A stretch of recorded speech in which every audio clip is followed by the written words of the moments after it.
Miss হবে না আপনার পছন্দের টিভি শো। দেখুন জি5 অ্যাপে একদম ফ্রি। তুমি ভুলে গেছো ওই সুইটি রঘুনাথপুরের একটা ধান্দাবাজ মেয়ে যে আমার ঘাড়ে চেপে বসেছে? পর্ণা, পর্ণা ও আমার কেউ নয়, আমার প্রেম, বন্ধু, বউ সবকিছু তুমি। আমি তোমার স্বামী পর্ণা। পুটি আমাদের মেয়ে। তুমি দত্তবাড়ির আশ্রিতা নও, তুমি দত্তবাড়ির বৌমা, যার উপর সব ব্যাপারে সবাই সবাই চোখ বন্ধ করে ভরসা করে, নির্ভর করে। তুমি সব ভুলে গেছো, তোমার কিচ্ছু মনে নেই। শোনো পর্ণা, না আমি তোমার থেকে দূরে যাব, না আমি তোমাকে কোথাও যেতে দেবো। আমি ঠিক এইভাবেই তোমাকে আগলে রাখবো।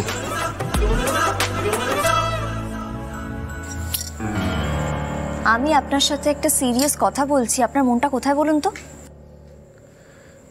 আপনার দিকে। কি? না কিছু না।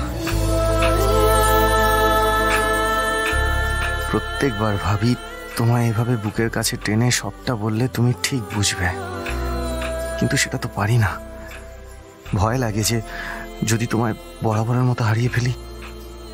না না, এসব একদম ভাববো না আমি। দেখুন সৃজন, বন্ধুত্বের ডেফিনেশন সবার কাছে একরকম নয়। মানে আমি এর আগে এইভাবে ভাবিনি, মানে ভাবার প্রয়োজন পড়েনি, কিন্তু আমাদের কাছে যেটা নিছকই বন্ধুত্ব, অন্যদের চোখে সেটা দৃষ্টিকটু লাগছে। পর্ণা, আমি কিন্তু একটা জিনিস বুঝতে পারছি না, আপনি লোককে নিয়ে কেন এত ভাবছেন বলুন তো?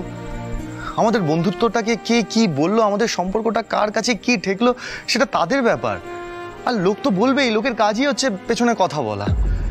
আর যেখানে আমরা জানি যে আমরা কোনো অন্যায় করিনি, তাহলে কেন আমরা এত কিছু ভাববো? পর্ণা, আপনিই তো বলছেন যে আপনি আমার মধ্যে একটা ভরসাযোগ্য মানুষকে খুঁজে পেয়েছেন। আমিও তেমনি আপনার মধ্যে সেই মানুষটাকে খুঁজে পেয়েছি, যার সাথে নির্দ্বিধায় সব কিছু শেয়ার করা যায়, যার সামনে কাঁদা যায়, যার চোখে চোখ রাখলে সব দুঃখ উধাও হয়ে যায়, যার সঙ্গে থাকলে সাহস পাওয়া যায়। পর্ণা, আপনিই তো বর্ষাকে সাহস জুগিয়েছিলেন। আপনি ভুলে গেছেন? যখন বাইরের লোক বর্ষাকে যা নয় তা বলে অপমান করেছিল, আপনি ওর পাশে ছিলেন, কারোর কথায় কান দেননি। দিয়েছিলেন কি? উল্টে আপনি ইনিশিয়েটিভ নিয়ে তাদের যোগ্য জবাব দিয়েছিলেন। তাহলে যখন আপনার সঙ্গে এই একই জিনিস হচ্ছে, কেন আপনি নিজেকে গুটিয়ে নিচ্ছেন আমি বুঝতে পারছি না। আপনি লোকের কথাকে কেন এত প্রায়োরিটি দিচ্ছেন? কেন নিজের মনের কথা শুনছেন না আপনি?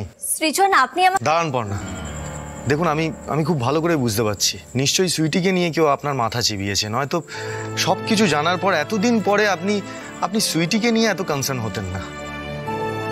দেখুন পর্ণা, আপনার যদি মনে হয়ে থাকে যে সুইটির সাথে দুর্ব্যবহারের কারণ আপনি, আমাদের এই বন্ধুত্ব, তাহলে কিন্তু আপনি ভুল ভাবছেন। আমার চোখে সুইটির জায়গা আপনি আসার আগে যেখানে ছিল, এখনো সেখানেই আছে, আর ভবিষ্যতেও সেখানেই থাকবে। আপনারা তো সংসারটা একসাথে করতেন, সেটা যদি আমার জন্য ভেঙে যায়? সংসার থাকলে তো ভেঙে যাবে পর্ণা, তবে তো আপনি আপনার ঘাড়ে দায় নেবেন। সুইটির সাথে না আমার কোনো ঘর আছে না সংসার। আমাদের ঘরটা না ওই তাসের ঘরের মতো, যার কোনো ভীতি নেই। তাই সবটা জেনে বুঝেও যদি আপনি আমার সাথে দূরত্ব তৈরি করতে চান, তাহলে আমি আপনাকে আটকাবো না। কিন্তু সুইটির মতো এই ফালতু মেয়ের জন্য আমি আমাদের বন্ধুত্বটা নষ্ট করতে পারবো না। জানেন তো, এখন চাইলেই না স্বামী স্ত্রী হওয়া যায়, কিন্তু মনের মতো বন্ধু পাওয়া খুব কঠিন। জি5 ডাউনলোড করুন আর সব এপিসোড দেখুন একদম ফ্রি।